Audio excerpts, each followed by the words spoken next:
پھر آبدہ اور شبنم کی ہر کوشش ناکام ہو گئی اور کچھ ہی دیر میں ارمان اس سے نکاح کر کے اپنے ساتھ لے آیا۔ ارمان اس کے لیے منہ دکھائی کے لیے کچھ لینے بازار چلا گیا اور صدیقی صاحب کے کہنے پر فریحہ اور سلمیٰ نے گھر جا کر اپنا ایک سوٹ پہنا کر اسے تیار کرنے کے بعد ارمان کے کمرے میں چھوڑ آئی تھی۔ ارمان کو واپس آتے ٹریفک کی وجہ سے کافی ٹائم ہو گیا تھا اور وہ جب واپس آیا تو زیبا کو زمین پہ سوتا دیکھ کر چونک گیا۔ وہ پنجوں کے بل اسے بیٹھ کر تکنے لگا اور پھر آہستہ سے اس کے رخسار کو چھوا تو وہ ہڑبڑا کر اٹھ بیٹھ گئی۔ وہ کہنے لگا، سوری، میں نے تمہاری نیند خراب کر دی۔ تم زمین پر کیوں سو رہی ہو؟ اوپر بیڈ پر سو جاتی۔ کہنے لگی، زمین پر سونے کی عادت پڑ چکی ہے جی۔ سفیان نے اسے بیڈ پر لے گیا اور اسے بڑی محویت سے دیکھنے لگا جو بے حد معصوم تھی۔ وہ اس کے رخسار کو چھونے لگا۔ وہ ڈری سہمی سی اسے دیکھنے لگی۔ فکر مت کرو، میں اپنا حق تمہاری مرضی کے بنا نہیں لوں گا، لیکن یہ منہ دکھائی تو لے لو پلیز۔ وہ نیکلس نکالتے ہوئے بولا اور پھر دوپٹہ ہٹا کر اسے نیکلس پہنانے لگا۔ اس کی گردن اور کندھوں پہ پڑے نشان دیکھ کر چونک گیا۔ اس نے جب زیبا سے اس کے بارے میں پوچھا تو اس نے شبنم کے ایک ایک ظلم کے متعلق بتایا۔ ارمان اس کی تکلیف پہ بے چین سا ہو گیا۔ پھر اسے سونے کا کہہ کر اس پر کمبل اڑا کر وہ کپڑے چینج کرنے چلا گیا۔ جب وہ واپس آیا تو وہ بڑی پرسکون سی سو رہی تھی۔ کچھ دیر پہلے جب سوئی تھی تو اس وقت ایک اضطراب سا جھلک رہا تھا، لیکن اب وہ مطمئن سو رہی تھی۔ وہ اس کی پیشانی پہ بوسہ دیتے ہوئے اپنی جگہ پہ آ کر لیٹ گیا۔ صبح فجر کے وقت جب اٹھا تو زیبا اس سے پہلے ہی اٹھ کر وضو کرنے کے بعد نماز پڑھ رہی تھی۔ وہ بھی اٹھ کر وضو کرنے کے بعد صدیقی صاحب کے ساتھ مسجد چلا گیا۔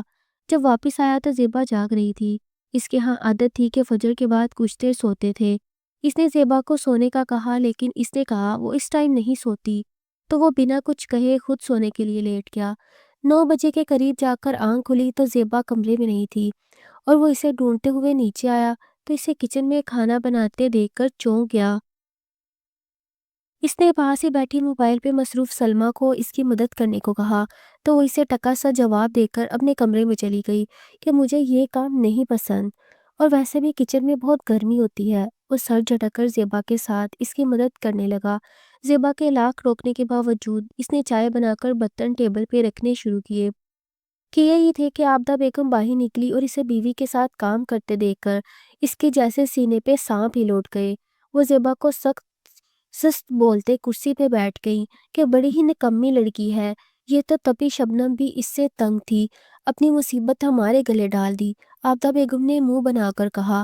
ارمان کہنے لگا، مجھے کام کی عادت ہے امی، میں کون سا پہلی بار کر رہا ہوں، وہاں اپنے ہاتھوں سے سب کام کرتا ہوں۔ اس نے مسکراتے ہوئے کہا تو وہ منہ ہی منہ میں بڑبڑانے لگی۔ اس نے آبدہ کے رویے پہ زیبا سے معافی مانگی تو وہ حیرانگی سے اسے دیکھنے لگی۔ ارمان نے اس کی حیرانگی کی وجہ پوچھی تو وہ بولی کہ آج تک اسے کبھی کسی نے سوری نہیں کہا تھا۔ وہ اس کی معصومیت پہ محض مسکراتا ٹیبل کی جانب بڑھ گیا۔ وہ اسے کھانا ڈال ڈال کر دے رہا تھا اور آبدہ کو بیٹیوں سمیت یہ سوچ سوچ کر برا حال تھا کہ ارمان اب ان کے ہاتھوں سے گیا۔ ارمان نے ناشتے کے بعد اسے ساتھ لیا اور اسے ڈھیروں شاپنگ کروانے کے بعد ایک ریسٹورنٹ میں لے گیا۔ زیبا نے جب مینیو کارڈ سے آرڈر کیا تو وہ حیران رہ گیا اور زیبا نے اسے بتایا کہ وہ ایف ایس سی کر کے فارغ ہوئی تھی کہ 2 سال پہلے ایک حادثے میں اس کے ماں باپ کا انتقال ہو گیا۔ ددیال والوں کے لا تعلق ہونے کی وجہ سے اسے ننیال والے یہاں لے آئے اور شبنم نے 2 سال میں اس پہ ظلم کے پہاڑ توڑ ڈالے تھے۔ ارمان تو اس کے دکھ جان کر مزید افسردہ ہو گیا اور وہ آنے والے حالات کو لے کر پریشان تھا کہ اس کے لندن جانے کے بعد زیبا کے ساتھ نہ جانے کیا سلوک ہونے والا تھا۔ وہ شام کو جب گھر لوٹے تو آبدہ سر باندھے وہاں چارپائی پہ لیٹی تھی اور انہیں دیکھتے واویلا شروع کیا کہ ارمان نے بھی اپنے کانوں کو ہاتھ لگا لیا۔ کہنے لگی، 2 ٹکے کی لڑکی کو لاکھوں کی شاپنگ کروا دی۔ ارمان بنا کچھ بولے ان کی سنتا رہا اور زیبا کو اس نے کمرے میں جانے کو کہا۔ اس کی اس حرکت پر آبدہ نے زیبا کو کوسنا شروع کر دیا۔ ارمان نے جب اسے روکنا چاہا تو اس نے اپنا سینہ پیٹ پیٹ کر زیبا کو دعائیں دینی شروع کر دیں۔ ارمان غصے سے اپنے کمرے کی جانب بڑھ گیا اور وہ جب کمرے میں داخل ہوا تو زیبا فک چہرے کے ساتھ انگلیاں مڑوڑتی اسے ہی دیکھ رہی تھی۔ آنٹی جی بہت غصے میں ہے نا، میں انہیں جا کر سوری بول دیتی ہوں کہ آئندہ ایسا نہیں ہوگا۔ زیبا نے گھبراتے ہوئے انداز میں کہا تو ارمان نے اسے خشمگین نگاہوں سے دیکھا۔ کیوں؟ دوبارہ ایسا کیوں نہیں ہوگا؟ میں تو تمہیں روز لے کر جانے والا ہوں باہر، اور تم میری بیوی ہو اور میرے ساتھ گئی تھی۔ اس میں برا ماننے والی کون سی بات ہے؟ میری ماں بہنیں بھی بازار جا کر ایسی ہی شاپنگ کرتی ہیں۔ اگر میں تمہیں ساتھ لے گیا تو انہیں پرابلم کیوں ہے؟ وہ سر جھٹک کر ناگواری بھرے انداز میں بولتا واش روم کی جانب بڑھ گیا۔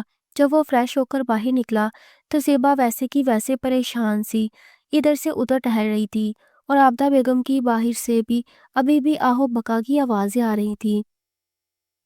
اگنور کرو تم انہیں، ان کی شروع ہی سے عادت ہے تھوڑی سی بات کا بہت بڑا ایشو بنانے کی، ارمان نے اس کے رخسار کو تپتپاتے ہوئے کہا، پھر اپنا ماتھا مسلتا صوفے پہ بیٹھتے ہوئے اس کی پوچھ سے ٹیک لگا کر اپنا ماتھا سہلانے لگا۔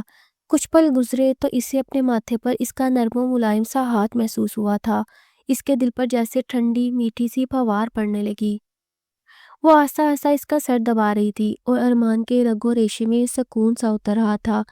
اس نے بے اختیار اس کا ہاتھ پکڑ کر لبوں سے لگایا اور پھر آنکھیں کھول کر اسے دیکھا تو وہ اس کی اس حرکت پر سرخ ہوئی تھی۔ ارمان اٹھ کر اس کے سامنے آیا اور اس کی آنکھوں میں آنکھیں ڈال کر دیکھنے لگا، اور وہ اس کے اس طرح دیکھنے پر نگاہیں جھکا کر اپنی انگلیوں کو مڑوڑنے لگی۔ ارمان نے اس کا ہاتھ تھاما اور اسے بیڈ پہ بٹھاتے اس کے پہلو میں بیٹھتا اس پہ اپنا پیار نچھاور کرنے لگا۔ اگلی صبح بہت حسین تھی اور ارمان کی قربت نے زیبا کے حسن کو مزید نکھار دیا تھا۔ ارمان صبح کا گیا، جب شام کو لوٹا تو اس نے ہنی مون کے لیے شمالی علاقہ جانے کا بتایا تو عابدہ بیگم تل ملا کر رہ گئی۔ اگلی صبح ہی وہ اپنے ہنی مون کے لیے نکل گئے۔ پورا 1 مہینہ کیسے گزرا ارمان اور اسے پتہ بھی نہیں چلا۔ ہنی مون سے واپس آنے کے 2 دن بعد ارمان کی واپسی تھی، اور 2 دن کے بعد وہ جب لندن واپس جانے لگا تو اپنے پیچھے اسے چھوڑنے کا دل اس کا بالکل بھی نہیں تھا۔ اس کا دل ڈوبے جا رہا تھا، اور کچھ زیبا اس کے جانے کا سن کر بہت افسردہ تھی۔ وہ دل پہ بھاری پتھر رکھے وہ لندن کے لیے نکل گیا۔ ارمان لندن تو چلا گیا مگر دل پاکستان ہی چھوڑ آیا تھا۔ اس کے دوست یار اسے اداس دیکھ کر وجہ پوچھتے تو وہ چپ ہو جاتا، پھر روز عابدہ بیگم اس کی شکایتیں لگاتی اور وہ صرف سنتا، مگر اس نے کبھی نہ انہیں ٹوکا کہ کہیں وہ اس بات کی وجہ سے زیبا پہ ظلم نہ ڈھانے لگے، اور نہ ہی اس نے زیبا سے کبھی پوچھا، کیونکہ وہ جانتا تھا کہ زیبا کیسی ہے۔ روز گھنٹوں اس سے باتیں کرتا، اپنا سکون تلاش کرتا تھا، اور اپنا کے بغیر پردیسیوں کی کوئی زندگی نہیں تھی، یوں ہی روکھی پھیکی زندگی گزر رہی تھی کہ ایک صبح عابدہ کا فون آیا کہ تیری بیوی ماں بننے والی تھی، اور وہ اپنا حمل ضائع کروا کر کسی اور کے ساتھ بھاگ گئی۔ وہ اسے فون کر کر کے پاگل ہو گیا، مگر اس کا نمبر ہی نہیں مل رہا تھا۔ وہ اپنا ٹکٹ کروا کر 1 ہفتے کے بعد پاکستان پہنچا تو عابدہ اسے دیکھتے بین ڈالتے ہوئے زیبا کو بد دعائیں دینے لگی۔ وہ ساکت و جامد سا کھڑا تھا، اور پھر وہ بنا کچھ کہے کمرے میں آیا تو اس کی مہک، اس کی یادیں کمرے میں رچی بسی تھیں۔ وہ گھبرا کر اٹھا اور چھت پہ جا کر چارپائی پہ لیٹ کر تاروں سے بھرے آسمان کو دیکھنے لگا۔ اس سے لیٹے کچھ دیر ہی ہوئی تھی کہ اسے ایسا محسوس ہوا کہ اسے کوئی آہستہ سے پکار رہا ہے۔ اس نے جب سر اٹھا کر دیکھا تو ساتھ والی ہمسائی کی بہو تھی۔ وہ اٹھ کر پاس گیا تو اس نے بتایا کہ اس 1.5 مہینے میں عابدہ بیگم نے اپنی بیٹیوں کے ساتھ زیبا پہ بہت ظلم کیے، مگر وہ ان کے ہر ظلم کو سہ کر بھی خاموش رہی، اور روز عابدہ بیگم اسے ستاتی تھی، مگر وہ تو لب سیے چپ چاپ گھر کا کام کیے جاتی تھی۔ جب صدیقی صاحب گھر ہوتے تھے تو کچھ لحاظ کر لیتی تھی، مگر ان کے جاتے ہی وہی ظلم جاری رہتا تھا۔ اور اس کے حاملہ ہونے کا سن کر عابدہ بیگم نے یہ تک کہہ دیا یہ بچہ ناجائز ہے۔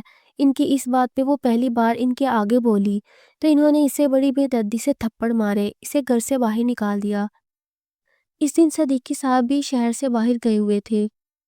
وہ پوری رات اتنی سردی میں برستی بارش سے بھیگتی ان سے دروازہ کھولنے کی درخواست کرتی رہی، لیکن ان کو رحم نہیں آیا۔ صبح کو دروازے پہ ہی بے ہوش ہو گئی، اور میں ایمبولینس منگوا کر اس میں ڈال کر ہاسپٹل لے گئی، اور اس کا رات بھر سردی کی وجہ سے حمل ضائع ہو گیا۔ پھر میں اسے وہاں چھوڑ کر کچھ دیر کے لیے گھر آئی، اور جب شام کو واپس گئی تو وہ وہاں سے جا چکی تھی، اور عابدہ بیگم نے پورے محلے میں یہ مشہور کر دیا کہ اس کے کسی مرد کے ساتھ ناجائز تعلقات تھے، اور وہ اس مرد کے ساتھ چلی گئی۔ صدیقی صاحب کو بھی یہی بات کہہ کر اس کے خلاف کر دیا۔ ہمسائی کی بات پہ اس کا دل پانی پانی ہو رہا تھا، اور وہ اس دن کو کوس رہا تھا جب اس نے اسے یہاں چھوڑ کر جانے کا فیصلہ کیا، جبکہ وہ ماں اور بہن کی فطرت سے واقف تھا۔ وہ چھت سے اتر کر من بھر کے قدموں کے ساتھ اپنے کمرے میں آ گیا۔ پوری رات وہ روتا رہا اور صبح ہوتے ہی وہ اسے ڈھونڈنے نکل گیا۔ اس نے ہاسپٹل کے آس پاس کئی جگہوں پہ اسے تلاش کیا، مگر وہ اسے نہ ملی۔ اس نے پولیس سے مدد لینے کا فیصلہ کیا اور جا کر علاقے کے SHO کو اس کی تصویریں دیں، تو انہوں نے یقین دہانی کروائی کہ وہ اسے ڈھونڈنے میں ضرور مدد کریں گے۔ وہ یہ کام چپ چاپ کروا رہا تھا، اور اس دن بھی وہ مایوس سا گھر لوٹا تو سامنے بیٹھے ندا اور شبنم کو دیکھ کر اس کا موڈ خراب ہو گیا۔ وہ سلام دعا کے بعد اپنے کمرے میں فریش ہونے کے لیے چلا گیا اور نہا کر جب نکلا تو ندا اس کے بیڈ پہ نیند دراز سامنے لگی LCD پہ مووی دیکھ رہی تھی۔ اس کا یوں بے باک انداز اسے ایک آنکھ نہ بھایا اور وہ اسے غصے سے وہاں سے جانے کا کہنے لگا، مگر وہ مسکراتے ہوئے اسے ہی دیکھ رہی تھی۔ ارمان نے چلا کر آفتاب بیگم کو بلایا تو وہ ہانپتی کانپتی اور اوپر آئی اور زبردستی ندا کو لے کر نیچے چلی گئی۔ وہ بھی کپڑے چینج کرنے کے بعد نیچے آیا اور آفتاب بیگم کے کمرے سے بائک کی چابی لینے کے لیے آیا تو اندر سے آتی آوازوں پہ ٹھٹک گیا۔ بس کچھ دن اور ہیں، وہ پاکستان سے چلا جائے گا تو اگلی بار ندا کی شادی کر دیں گے، اور ہاں، وہ کل موہی زیبا کو اپنے گھر سے دفع کرو۔ آفتاب کی آخری بات پہ وہ ٹھٹک گیا۔ ارے آپا، اسے کیسے دفع کروں؟ وہ اس کی بدولت جائیداد آ رہی ہے نا، اس کے ددیال والے اس کا حصہ دیں گے اور میں بس اس سے لینے کے بعد اسے چھوڑ آؤں گی کسی دارالامان میں، شبنم نے انتہائی لالچی انداز میں کہا۔ باہر کھڑا ارمان ان کی باتیں سن کر سن ہو گیا تھا۔ پھر وہ بنا چابی لیے تیزی سے باہر نکلا اور رکشہ لے کر شبنم کے گھر پہنچا۔ دروازہ کھلا تھا تو وہ تیزی سے اندر داخل ہوا تو صحن میں کھڑی زیبا اسے دیکھ کر ساکت رہ گئی۔ وہ پاس گیا تو وہ سب چھوڑتی اس کے سینے کے ساتھ لگی تڑپ تڑپ کر رو دی۔ ارمان خود بھی رو رہا تھا۔ پھر اس نے زیبا کے آنسو پوچھے اسے گھر جانے کے لیے کہا تو وہ زرد پڑنے لگی۔ فکر مت کرو، میرے ہوتے ہوئے تمہارے اوپر کوئی آنچ بھی نہیں آئے گی، ارمان نے تسلی دی تو وہ منہ ہاتھ دھو کر اس کے ساتھ چل پڑی۔ وہ اسے لے کر جب گھر پہنچا تو دروازہ کھلتے ہی سامنے کھڑی آفتاب اور باقی سب انہیں دیکھ کر پیروں تلے سے ان کی زمین ہی نکل گئی۔ وہ جو یہاں جشن منا رہی تھی، انہیں ایک ساتھ دیکھ کر ان کی ساری خوشیاں خاک میں اڑ گئیں۔ آفتاب بیگم زیبا کو گالیاں نکالتی اسے مارنے کے لیے آگے بڑھی تو وہ جلدی سے اس کے آگے ڈھال بن کر کھڑا ہو گیا۔ اس نے آفتاب سمیت سب کو پولیس میں پکڑوانے کی دھمکی دی تو وہ سب اسے بے یقینی بھرے انداز میں دیکھنے لگی۔ اپنی بہن سے کہنے لگا کہ آئندہ یہاں آنے کی ضرورت نہیں اور اپنی بے شرم بیٹی کے لیے کہیں اور منہ مارے۔ ان کی باتوں پہ شبنم غصے سے بکتی چلی گئی اور آفتاب کو اپنی بہن کی بے عزتی کا بہت قلق تھا اور وہ جھولی اٹھا کر زیبا کو بددعائیں دینے لگی اور زیبا خوف زدہ سی اس کا بازو دبوچے کھڑی تھی۔ وہ اسے لے کر کمرے میں آیا اور اسے ڈھیروں تسلیاں دینے کے بعد فریش ہونے کے لیے بھیجا اور خود اپنے لیے اس کے لیے کھانا لینے چلا گیا۔ اسے دیکھتے ہی آفتاب بیگم پھر سے واویلا کرنے لگی اور اسی اثناء میں صدیقی صاحب گھر آ گئے۔ انہوں نے وجہ پوچھی تو ارمان نے ایک ایک بات بتائی اور وہ شرمندہ سے کھڑے تھے۔ وہ روٹی لے کر کمرے میں آیا اور دونوں نے بیٹھ کر بڑے دنوں کے بعد پیٹ بھر کر کھانا کھایا تھا۔ اس نے رات کو اس سے شکوہ کیا تو اس نے اپنے اوپر ہوتے ظلم کا اسے کیوں نہیں بتایا، تو وہ بولی کہ اسے پردیس میں پریشان نہیں کرنا چاہتی تھی۔ ارمان اسے دیکھ کر رہ گیا۔ وہ اتنی سے عرصے میں اس کی پریشانیاں سمجھ گئی، مگر آفتاب بیگم ماں ہو کر نہیں سمجھ پائی تھی۔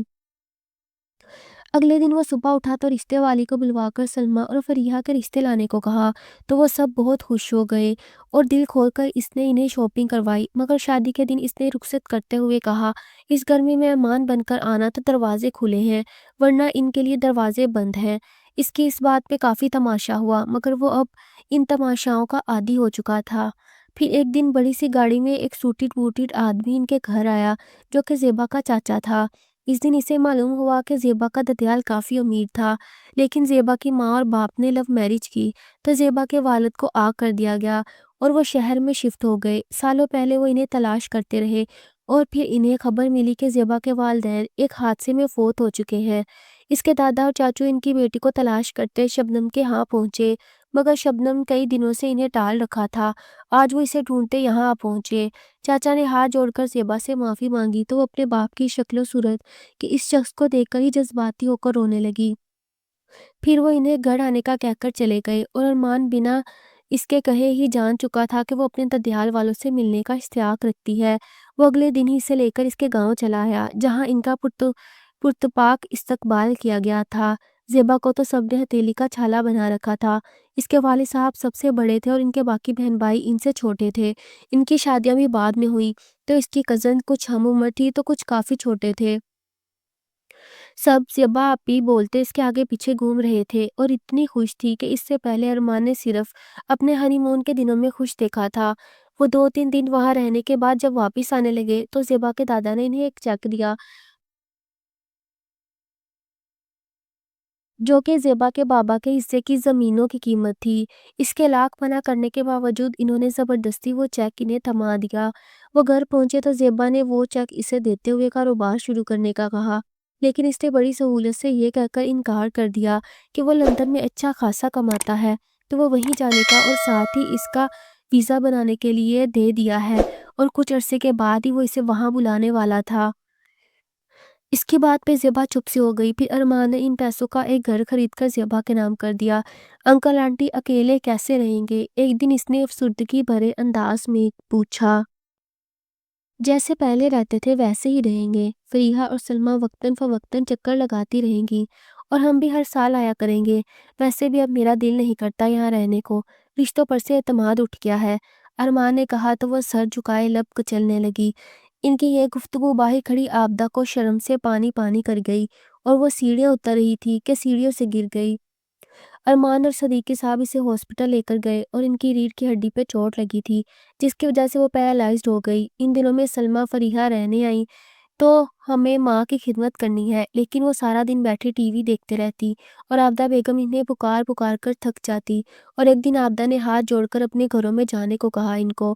ان کے جاتے ہی زیبا نے ان کی ایسی خدمت کی جس منہ سے ہر وقت بد دعائیں نکلتی تھی اب دعائیں نکلنے لگی تھیں اور ارمان بڑا مطمئن اور خوش سا واپس پلٹ گیا۔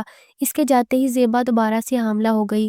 وہاں جاتے ہی اس نے ان تینوں کے لندن آنے کی تیاریاں شروع کر دی اور ان کے ویزے لگے اور 6 مہینے کے بعد وہ لوگ لندن پہنچے اور وہیں 2 ماہ کے بعد زیبا نے بڑے خوبصورت 2 جڑواں بچوں کو جنم دیا۔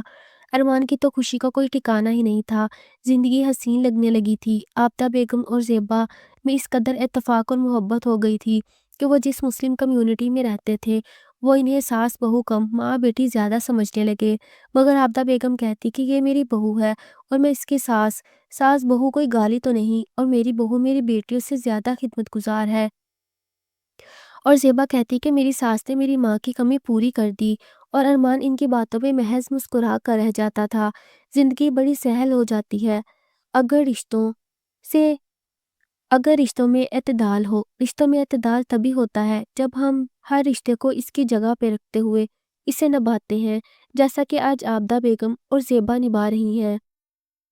ناظرین، مزید ایسی ویڈیوز کے لیے چینل کو سبسکرائب ضرور کریں۔ شکریہ۔